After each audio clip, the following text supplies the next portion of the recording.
सातारा जिल्हा परिषद व पंचायत समिती निवडणुकीसाठी महायुतीत एकमत होत नसल्याने काल रात्री उशिरा पालकमंत्री शंभूराज देसाई यांच्या सातारा येथील कोयना दौलत निवासस्थानी उपमुख्यमंत्री अजित पवार यांच्या राष्ट्रवादीचे मदत आणि पुनर्वसन मंत्री मकरंद पाटील, खासदार नितीन काका पाटील व फलटणचे नेते आमदार रामराजे नाईक निंबाळकर, संजीवराजे नाईक निंबाळकर यांच्यामध्ये 2 तास कमराबंद चर्चा झाली.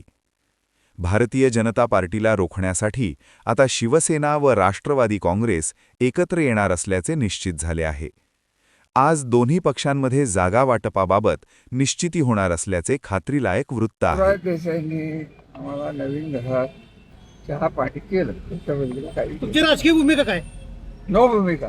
काय जिल्हा परिषद काय करणार आहे? जिल्हा परिषद काय माहिती काय बैठक झाली महाराज सोबत बैठक झाली. बैठक काय झाली महाराज साहेब?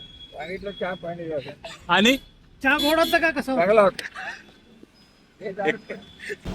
हा थोडंसं जिल्हा परिषदेच्या अनुषंगाने काय जिल्ह्यामध्ये परिस्थिती काय करता येईल, आपल्याला कुठं एकत्रितपणे काय करता येईल अशी प्राथमिक चर्चा. राष्ट्रवादी आणि शिवसेनेची बैठक झाली. भाजप यामध्ये कुठे दिसली नाही. भाजपला का नाही घेतलं बैठकीत?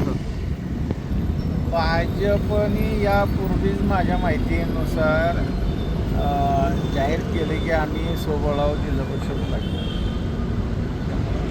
शिवेंद्रराजेंनी आज असं आवाहन केले की पालकमंत्री जिल्ह्याचे प्रमुख आहेत, त्यांनी महायुतीची बैठक बोलवावी आणि चर्चा करावी. ठीक आहे ना, मग पालकमंत्र्यांनी बोलवावी, आमची हरकत नाही.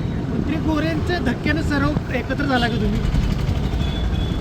नाही तसं काही नाही. काय धक्का त्यांचा? तर तुमच्या इथं नगराध्यक्षाचा पराभव झाला असेल, त्यात गोऱ्यांचं काय संबंध? भाजपचे नेते आहेत ते. तिथं भाजपची पार्टी पूर्वीपासून आहेच ना आमची, त्यात त्यांचा काय संबंध? उद्या बैठक आहे तुमच्या. मदन भोसले ती पूर्वीपासून भाजप. तुम्ही एकत्र लढणार का आता? जिल्हा परिषदेत एकत्र लढणार का दोघं जण? आता चर्चा तर चालू आहे, बघू या चर्चेतनं काय नाही. उतरीला बरोबर घेणार आहे का?